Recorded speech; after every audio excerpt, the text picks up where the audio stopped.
ఆంధ్రజ్యోతిలో ఒక ప్రచురణ ఒక ఆర్టికల్ వచ్చింది.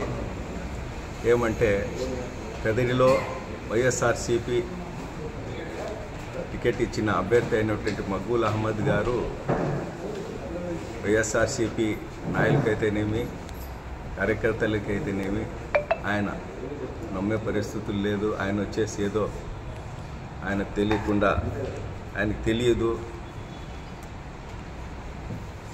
ఆయనకు అవగాహన లేదు అని ఏదేదో రాయడం జరిగింది. దానికి ఒకటే చెప్తున్నాను,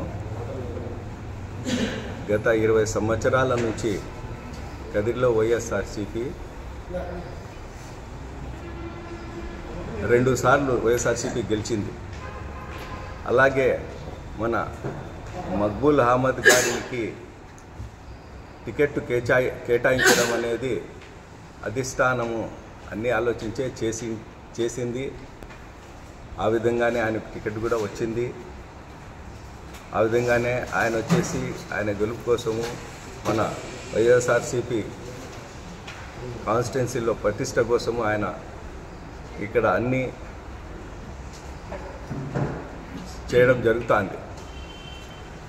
నేను ఒకటే అడుగుతున్నాను మన ఆంధ్రజ్యోతి విలేకర్ గారికి, మీరు ఊహాజనకంగా రాసుకుండి ఏ రాతలైనా కానీ రాసుకోవాలంటే మీరు ఒక నవల రాసుకోండి అని అడుగుతున్నాను. ఎందుకంటే ఊహాజనకంగా రాయడం అనేది నవలల్లో ఉంటుంది.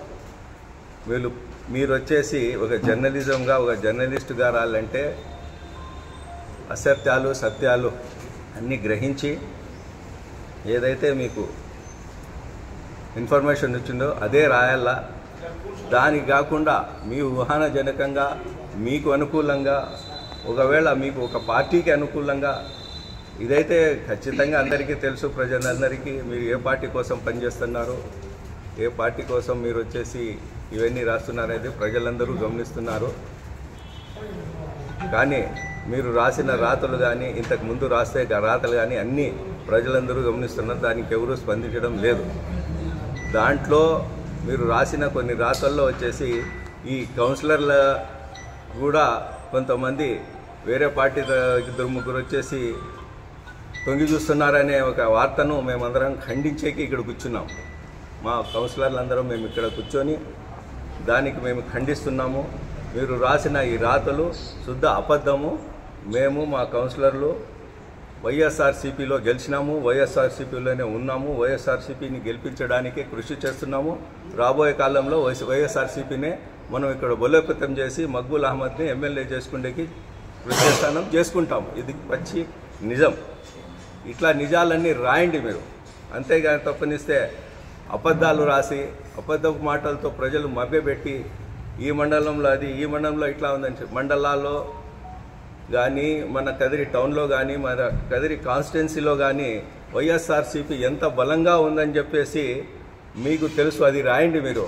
ఎందుకంటే నిన్న లేక మొన్న మన అధినాయకుడు వైఎస్ జగన్మోహన్ రెడ్డి గారు వచ్చినప్పుడు ఆ శేష ప్రజాదరణ చూసి మీరు ఓరవలేకపోతున్నారు. అప్పుడే వచ్చేసి మీకు భయం పుట్టింది, వైఎస్ఆర్సీపీ మళ్ళీ కదిలో రాబోతుంది అని చెప్పేసి. ఈ భయంతోనే ఈ పిచ్చి రాతలు, ఈ పిచ్చి గీతలు మీరంతా రాసుకుంటా అంటారు. ఇంకో విషయం ఏమంటే పర్సనల్గా ఏమన్నా రాసి ఒకవేళ ఇట్లాంటివన్నీ మీరు వచ్చేసి చేష్టలు చేయాలనుకుంటే రేపు పొద్దున్న మీ మీద చట్టపరమైన చర్యలు తీసుకోకుండా తప్పదని చెప్పేసి ఈ సభాముఖంగా మేమందరం హెచ్చరిస్తున్నాం.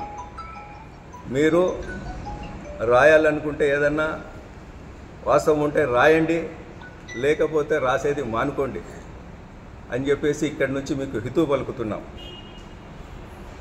ఆంధ్రజ్యోతి దినపత్రిక ఎప్పుడూ ఇట్లాంటి రాత్రి రాస్తుంది. ఇంకా మునుపు కూడా